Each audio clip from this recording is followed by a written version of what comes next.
गोकुळ दूध संघाचा वाद आता आणखीनच पेटलाय, कारण काँग्रेस आमदार सतेज पाटील थेट गोकुळ संस्थांबाबतच्या एका निर्णयाच्या विरोधात थेट हायकोर्टात गेले आहेत। त्यामुळे आता गोकुळ दूध संघाची निवडणूक पुन्हा एकदा लांबणीवर पडणार की काय अशी चर्चा सुरू झाली आहे। याचं कारण आहे गोकुळमधील तब्बल 427 दूध संस्थांना अपात्र ठरवण्यात आलं आहे। म्हणजेच या 427 दूध संस्थांना गोकुळच्या निवडणुकीत मतदान करता येणार नाही। एवढंच नाही तर गोकुळमधील 1320 संस्थांना थेट बरखास्त करण्यात आले। आता या बरखास्त करण्यात आलेल्या 1320 संस्थांमध्ये या 427 संस्थांचा समावेश नाही। म्हणजेच आधीच 1320 संस्था बरखास्त, त्या 427 संस्थांना अपात्र केल्यानं हा वाद आता प्रचंड वाढलाय। आणि असं म्हटलं जातंय की ज्या संस्था अपात्र ठरवण्यात आल्यात त्या बहुतांश महाविकास आघाडी आणि आमदार सतेज पाटील यांच्या समर्थक संस्था किंवा त्यांच्या बाजूने कौल देणाऱ्या संस्था आहेत। त्यामुळेच आता सतेज पाटील थेट या अपात्रतेच्या निर्णयाविरोधात हायकोर्टात गेले आहेत। याआधी सुद्धा मुख्यमंत्री देवेंद्र फडणवीस यांनी गोकुळवर प्रशासक नेमण्याचा निर्णय घेतला होता। त्यावेळेसही आमदार सतेज पाटील न्यायालयात गेले होते। त्यावेळी तर अगदी मंत्री हसन मुश्रीफ यांनीच गोकुळवर प्रशासक नको अशी मुख्यमंत्री फडणवीसांना विनंती केली होती, पण फडणवीसांनी आपल्याच मंत्र्याची विनंती फेटाळून लावत गोकुळवर प्रशासक नेमण्याचा निर्णय घेतला होता। पुढे या निर्णयाविरोधात मंत्री हसन मुश्रीफ आणि आमदार सतेज पाटील न्यायालयात गेले होते। आता या 427 संस्थांच्या अपात्रतेच्या कारवाईवरून आमदार सतेज पाटील पुन्हा न्यायालयात गेलेत। गोकुळची निवडणूक पुन्हा एकदा लांबणीवर पडणार का, हा नक्की वाद काय आहे जाणून घेणार आहोत या व्हिडिओच्या माध्यमातून। नमस्कार, मी मृदुला आणि तुम्ही पाहताय थोडक्यात। या संपूर्ण हाय व्होल्टेज ड्रामाच्या केंद्रस्थानी असलेला हा वाद नक्की काय आहे आणि 427 दूध संस्थांना अपात्र ठरवण्यामागे कोणती कारणे पुढे आली आहेत हे आपण आधी समजून घेऊया। विभागीय दुग्ध निबंधकांनी घेतलेल्या या वादळी निर्णयामुळे कोल्हापूरच्या राजकारणात मोठा भूकंप झाला आहे। प्रशासकीय पातळीवरून देण्यात आलेल्या माहितीनुसार ज्या 427 संस्थांना मतदानापासून वंचित ठेवण्यात आला आहे त्यांनी वेळेत आपले सरकारी ऑडिट पूर्ण केले नव्हते। तसेच यातील अनेक संस्थांचे दूध संकलन एकतर पूर्णपणे बंद होते किंवा ते अत्यंत नगण्य स्वरूपाचे होते। एवढंच नाही तर या संस्थांमध्ये नियमानुसार कोणत्याही कायदेशीर निवडणुका पार पडल्या नव्हत्या। या तांत्रिक मुद्द्यांचा आधार घेत ही मोठी कारवाई करण्यात आली। मात्र ऐन निवडणुकीच्या तोंडावर मसुदा आणि ठरावपत्र सादर करण्याच्या अंतिम दिवशीच ही कारवाई का झाली, हा खरा वादाचा मुद्दा ठरला आहे। आमदार सतेज पाटील आणि त्यांच्या समर्थकांचा असा आरोप आहे की संबंधित संस्थांना आपली बाजू मांडण्यासाठी कोणतीही नोटीस देण्यात आली नाही, की त्यांचा खुलासा मागवण्यात आला नाही। कोणतीही पूर्वकल्पना किंवा सुनावणीची संधी न देता घाईघाईने ही कारवाई केवळ राजकीय सूडबुद्धीने करण्यात आली आहे, जेणेकरून सतेज पाटील गटाचे मतदानाचे संख्याबळ कमी करता येईल।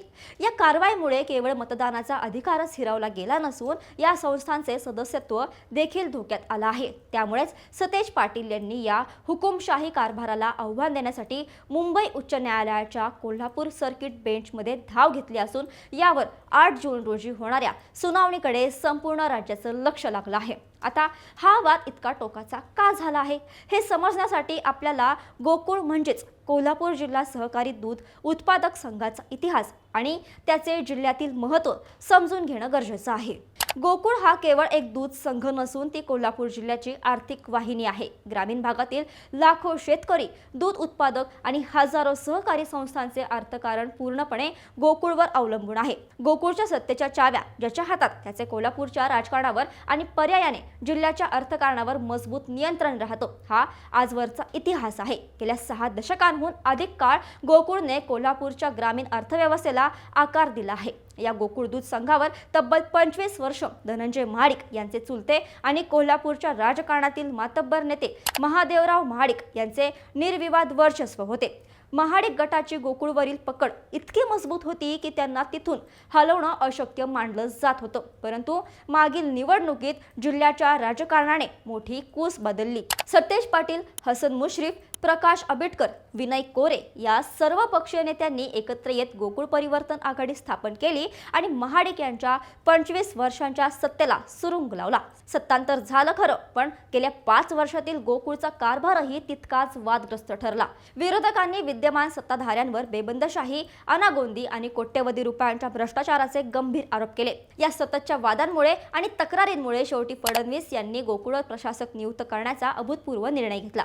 गोकुळच्या 6 दशकांच्या इतिहासात पहिल्यांदाच अशी प्रशासक नियुक्तीची नामुष्की ओढवली, ज्यामुळे सतेज पाटील आणि महायुती सरकारमधील संघर्ष अधिकच चिघळला। आमदार सतेज पाटील यांनी तर थेट मंत्री हसन मुश्रीफ यांच्यावरच निशाणा साधला। हसन मुश्रीफ यांनी गोकुळवर प्रशासक येऊ नये म्हणून मुख्यमंत्री फडणवीस यांच्याकडे तब्बल 22 वेळा विनंती केली होती, तरीही मुख्यमंत्र्यांनी ती फेटाळून लावली। यावरून जिल्ह्यातील महायुतीचे नेतृत्व किती कमकुवत आहे अशी घणाघाती टीका सतेज पाटील यांनी केली। या टीकेला प्रत्युत्तर देताना भाजप खासदार धनंजय महाडिक यांनीही मौन सोडलं असून ते गोकुळच्या मैदानात पूर्ण ताकदीने उतरले आहेत। महाडिक यांनी सतेज पाटील यांच्या नेतृत्वाकाळातील भ्रष्टाचाराचे वाभाडे काढताना हसन मुश्रीफ यांच्या अध्यक्षपुत्राला जाणीवपूर्वक बाजूला ठेवून नवीन राजकीय खेळी खेळली आहे। धनंजय महाडिक यांनी सतेज पाटील यांना जुन्या इतिहासाची जाणीव करून दिली की मागील निवडणुकीत राज्यात काँग्रेसचे पृथ्वीराज चव्हाण मुख्यमंत्री होते, म्हणूनच सतेज पाटील यांना गोकुळ जिंकणं सोपं गेलं होतं, कारण तेव्हा मुख्यमंत्र्यांचा अदृश्य हात त्यांच्या पाठीशी होता। तर दुसरीकडे आमदार राजेश क्षीरसागर यांनीही सतेज पाटील यांना चिमटा काढत जर जिल्ह्यातील महायुतीचे नेते कमकुवत असते तर त्यांनी विधानसभेच्या सर्व जागांवर विरोधकांचा धुव्वा कसा उडवला असता असा सवाल केला आहे। यामुळेच आता गोकुळचा हा लढा केवळ दूध संघापुरता मर्यादित न राहता आजी मुख्यमंत्र्यांच्या प्रतिष्ठेचा आणि जिल्ह्यातील राजकीय वर्चस्वाचा बनला आहे। या रणसंग्रामात खासदार धनंजय महाडिक यांनी सतेज पाटील यांच्या आव्हानाची थेट खिल्ली उडवली आहे। सतेज पाटील यांनी आपण समविचारी आघाडीच्या माध्यमातून एकाकी लढूनही आपली ताकद दाखवून देऊ आणि सर्व 25 जागांवर उमेदवार उभे करू असा निर्धार व्यक्त केला होता। यावर महाडिक यांनी टोला लगावला की ज्याप्रमाणे आम्ही राजाराम आणि भीमा साखर कारखान्यांच्या निवडणुकीत विरोधकांना नेस्तानाबूत करून सर्वच्या सर्व जागा जिंकल्या होत्या, त्याचप्रमाणे गोकुळच्या निवडणुकीतही आम्ही सर्व 25 जागा जिंकून इतिहास रचू।